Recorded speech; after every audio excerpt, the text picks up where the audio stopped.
غازی ملت سے ملاقات فرماتے ہیں اور عملی طور پر ان کی رہائی کی کاوشیں اور کوششیں ہوتی ہیں، اور اس وقت ایک بھرپور صدا بلند ہوتی ہے کہ تم کیا سمجھتے ہو کہ ایک علم الدین کو تم شہید کرو گے؟ خدا کی قسم اگر تم نبی رحمت صلی اللہ تعالی علیہ وآلہ وسلم کی توہین اور گستاخی کرو گے تو ایسے ہزاروں علم الدین تمہیں میسر آئیں گے۔ یہ وہ صدا ہے کہ جو چار دانگ عالم اور بالخصوص ہندوستان کے اندر حکمرانوں کو ہلا کے رکھ دیتی ہے، اور پھر یہی وہ شخصیت ہیں کہ جو سیاسی حوالے سے، مذہبی حوالے سے، ہر جہت سے جو مسلمانوں کی رہنمائی کرتے ہیں۔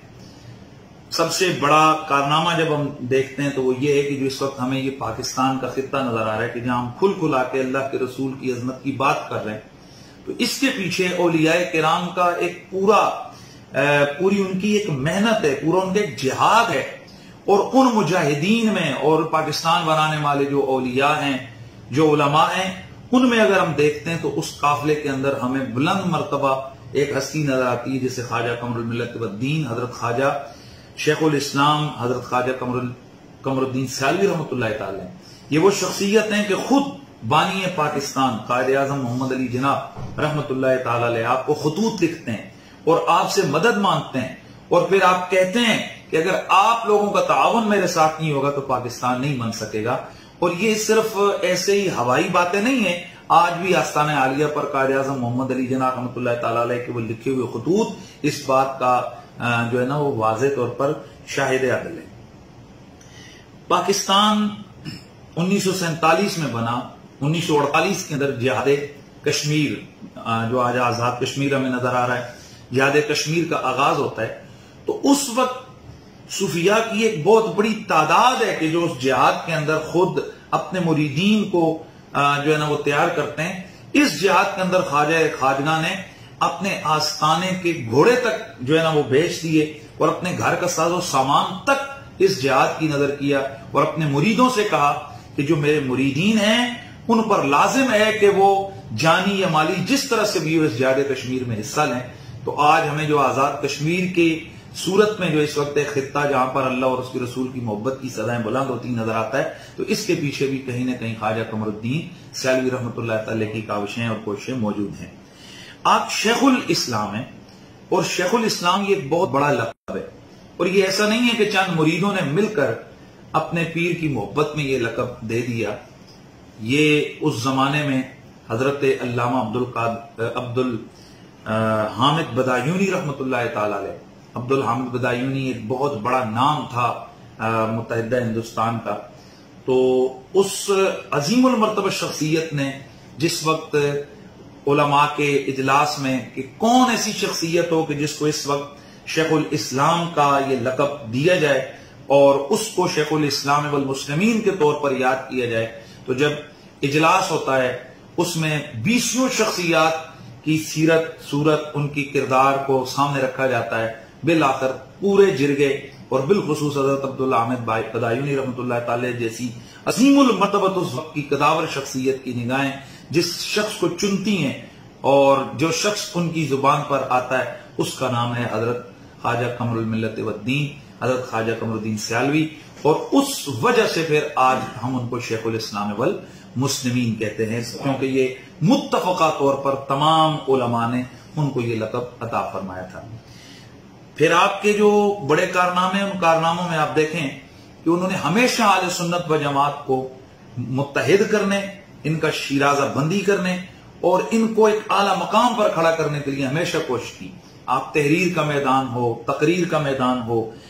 عقیدہ اہل سنت کی ترویج کا میدان ہو، ایک طرف آپ نے روافض کے سامنے صد سکندری کو کھڑا کیا تو دوسری طرف آپ خوارج کے سامنے سینہ تان کے کھڑے ہوئے،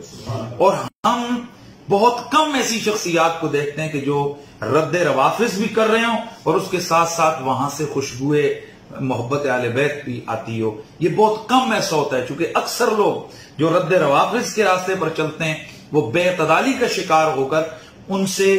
بے ادبی اور بغض اہل بیت کا سلسلہ سامنے آنا شروع ہو جاتا ہے۔ لیکن ہم دیکھتے ہیں کہ حضرت خواجہ قمر الملت والدین، ان کا آستانہ آج بھی محبت اہل بیت کی وہ خوشبو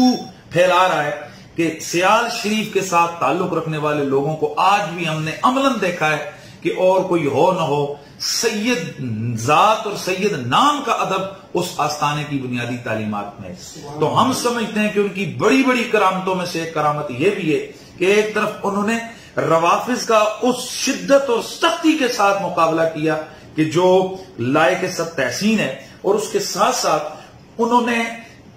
اعتدال کا دامن نہیں چھوڑا، اس کے ساتھ ساتھ انہوں نے اپنے مریدین میں آل بیت اطہار کی وہ خوشبو محبت کی پھیلائی کہ آج اس کی تصویر ہمیں ہر تقریباً اوریجنل جو سیالوی ہے نا، جو صحیح ہے، تو بعض اوقات نام سیالوی لگ دیتے ہیں، لیکن جو صحیح واقعی آستان عالیہ سیال شریف سے تعلق رکھنے والے لوگ ہیں، ہمیں آج بھی ان کی اداؤں سے، ان کی گفت و شنید سے، ان کے انداز عمل سے ہمیں نظر آتا ہے کہ واقعی آج بھی وہ سادات کے غلام اور سادات کی محبت کرنے والے ہیں۔ آپ جمعیت علماء پاکستان کے جب صدر بنے تو یہ وہ وقت تھا کہ جس وقت شیرازہ بکھرا ہوا تھا،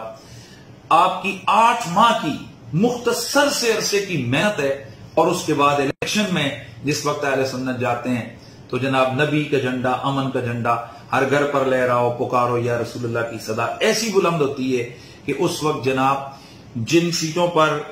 جمعیت علماء پاکستان کے جو کینڈیڈیٹس ہیں دوسرے نمبر پر آئے وہ تو شمار ہی نہیں ہے، لیکن 8 سیٹیں وہ لے کر اسمبلی میں آئے، اور یہ اسی اسمبلی کا کمال ہے کہ پھر اسی اسمبلی سے